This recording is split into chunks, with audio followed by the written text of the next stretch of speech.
What an AFCON is being so far. AFCON 2023 has been crazy. It's been massive. It's been exciting. Oh, it's been nerve-wracking. We've seen fantastic football. We've seen shockers. For the first time in history, the last quarter-finalists are not going to be participating this year's AFCON actually because Tunisia, Morocco, Senegal, Cameroon are all out. We saw the Nigerian game versus Cameroon. It was exciting, and most of what we predicted actually what I predicted came to pass. I'm excited to be here again with my guest analyst, and we're going to be talking about the game happening today. Yes, today is Nigerian versus Angola, and also the round of 8 starts today. Welcome Punja, welcome Sam, and welcome Dio. How you guys doing? Right, thank you. I'm very well. How did you see the game on how did you see the game on Saturday, Nigeria Cameroon? Punja, starting with you. How was it? It was super exciting. It was very, very exciting to watch. And, like I said in our last, episode, I said I was going to watch the match really relaxed because I had confidence in the boys, and truly they didn't disappoint. In fact, they even exceeded our expectation based on their performance. So yes, I'm still in that mood of excitement, remembering how the boys came out, played so well, and I'm just proud of the boys, to be honest. Like, I feel like they're my brothers. I'm just imagining you in the stadium. If you were still in Cote d'Ivoire, I wonder how it would have been. You probably don't have any voice to talk to us. No night, nobody is sleeping. We are partying all night. I'm sorry, but who will sleep? We have to just celebrate the win and enjoy the moment with the boys. Yes. Mr. Sam, you don't look excited. Were you impressed by what you saw last week? I was very happy. It's been a few days now, so yeah, I think it's kind of worn off a little bit, and I'm just looking forward to the next game. But yeah, I was happy. I was excited. I cheered. I screamed. I'm very, very happy with the result. I didn't expect it for us to cruise through that easily. I think what I'm trying to do is I'm trying to not be critical, because even though we've been winning games, I feel like we've been pinpointing some issues in the team, but I'm just happy we're winning and we're getting through, and hopefully can continue with Angola today. Dio, Nigeria and Angola. Looking forward to this game. Are you in high spirits as usual? Because I know you're always there to back the Super Eagles, to say something nice about the Super Eagles. Are you going to say something nice to us today?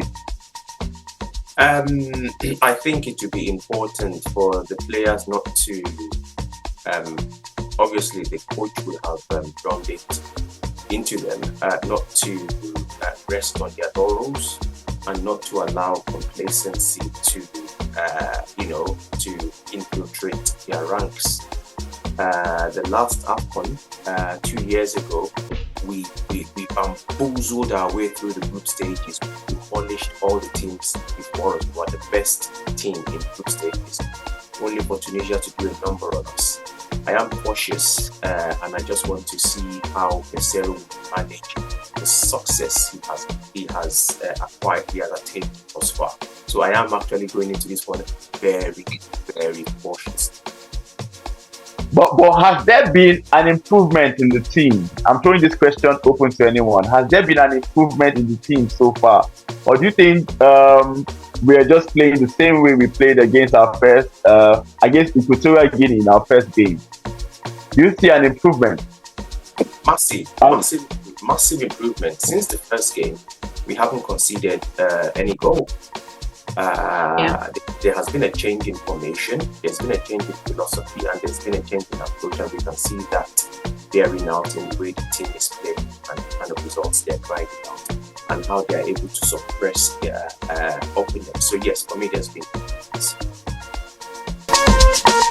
AFCON 2023 has been crazy. I don't think any tournament is going to beat what we've seen so far.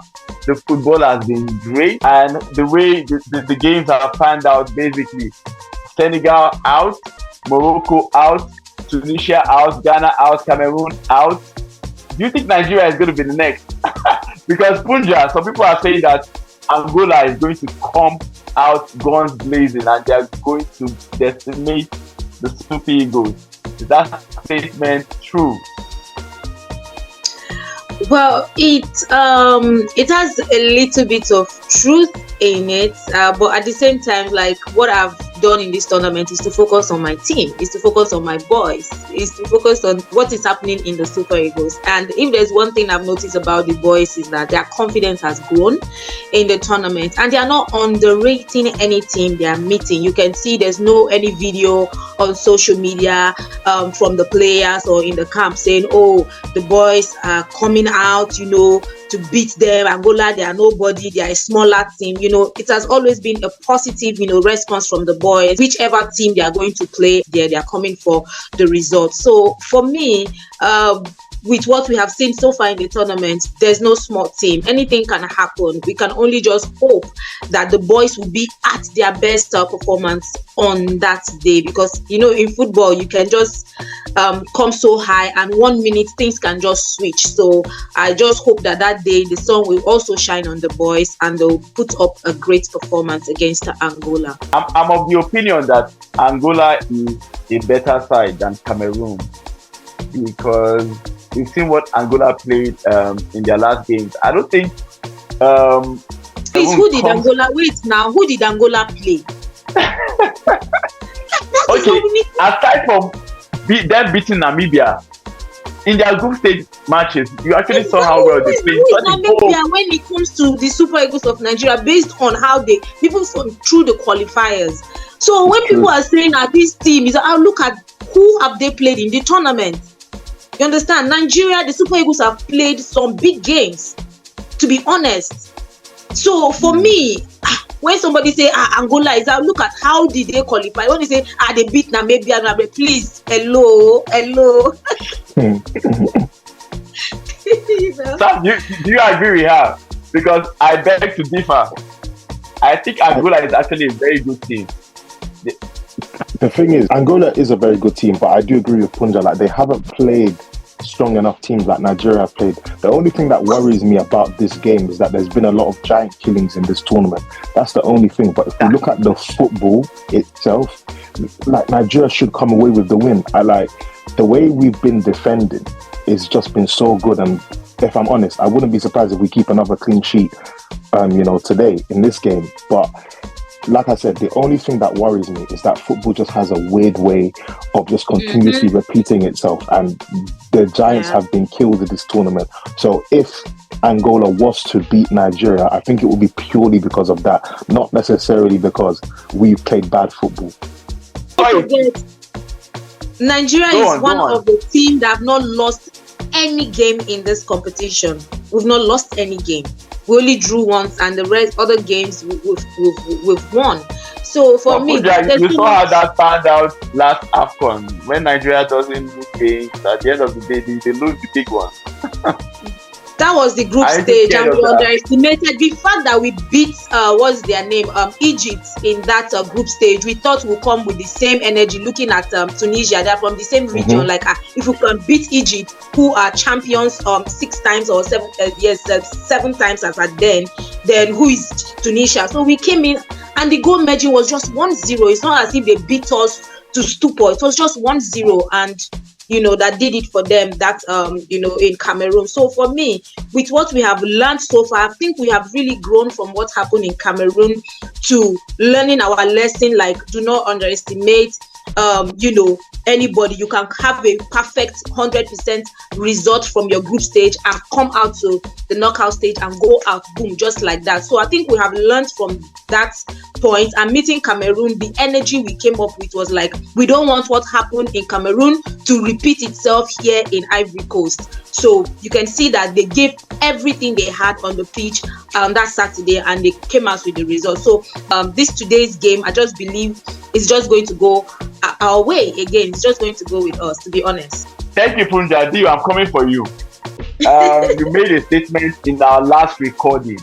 You were saying that Uzoho has not been lucky in the goalkeeping department with regards to previous AFCONs and all that. Eventually, we saw Uzoho on the pitch.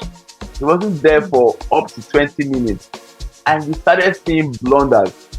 Okay, now, our keeper might be injured. He might be fit. We're not 200% sure. But what if we end up seeing Uzoho in the goalpost against Angola? Are you optimistic, or are you certain that he's going to perform well based on the fact that you've been advocating for his inclusion in the team? I mean, things are always open to interpretation. What you call the blunder, for me, is not a blunder. It's a lot of observers would not, in fairness, call that a blunder. So many times goalkeepers, they launch the balls out, and it's 50-50, so they launched it out and landed in space, and Abubakar was the first to beat our own players. Why didn't our own players anticipate that? So no, if you have a look at, think about this, and think about this for a minute. Uzoho came into the game 20 minutes to go when the Cameroonians were fighting for their lives. That was the time in the game when they wanted to score with every ounce of blood in their body. So there's an argument to be had that for a goalkeeper, the easier part was earlier in the game. And we all know what happens in football. Wherever a team is trailing and they want to score, that's when they throw everything at you. That was the time Uzoho came in. And what happened? We didn't have one single save to make. So I've been making the point in my view that we have been very solid at the back in this tournament. I'm not taking any credit away from Wadani, but not just because of the goalkeeper, but because of the defensive infrastructure of the team and how we are set up. The setup is such that it's so solid, it will protect any goalkeeper, I dare say. You've got 5 defenders and you've got 2 midfielders, and then when we are defending, you have 1 bank of 5, 1 bank of 4. Those guys are so impregnable, it's unreal. So to answer your question, I think that if Nwabili is not there, I think the system is set up in a way that it would help protect any goalkeeper. That is what I believe. And I've got one stat here for you. Before we started using this formation, this 3-4-3 formation, Nwabili actually, how many games? Nwabili actually played 3 games for Nigeria. 2 games, one before the AFCON, immediately before the AFCON, and one in the AFCON, and then one against Mexico. In those 3 games, when we didn't use the formation that we started using against Cameroon, Nwabili conceded 7 goals in 3 games.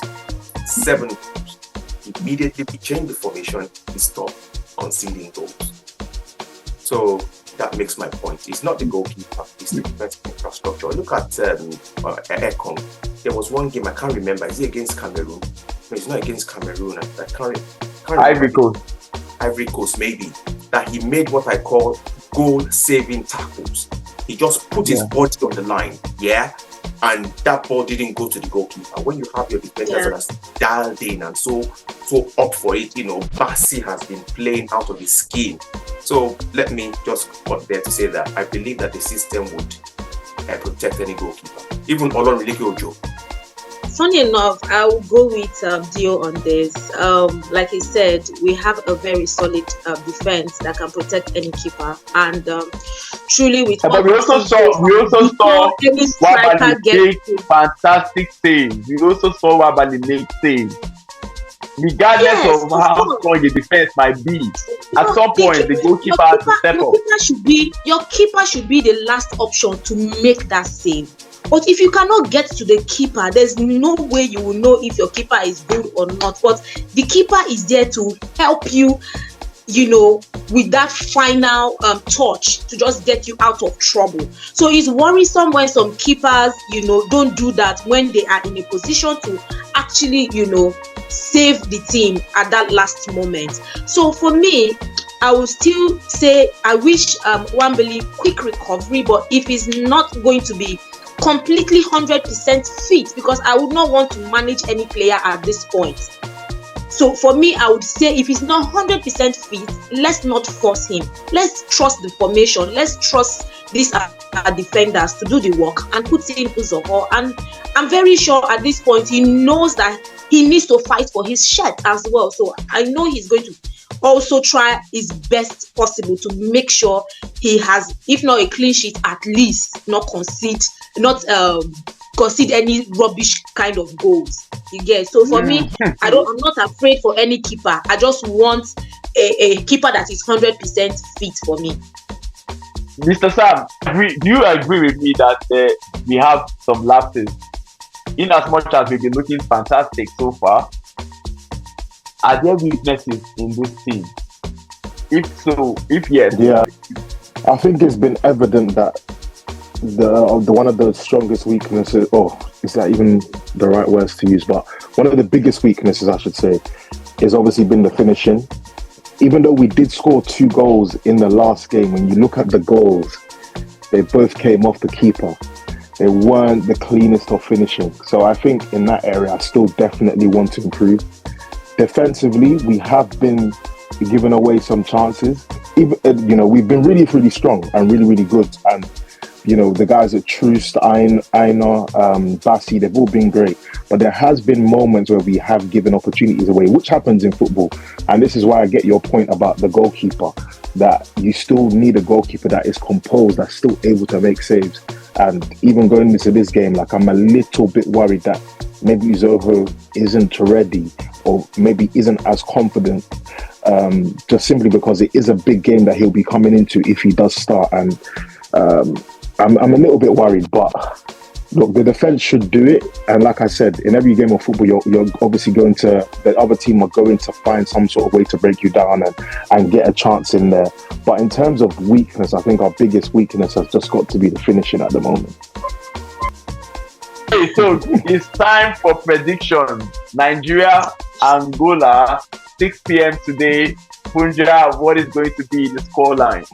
It's going to be a 2-1 victory to Nigeria. Sam, Nigeria, Angola, who's winning that game? And what's the scoreline? Nigeria 1-0. You? Nigeria 2-0.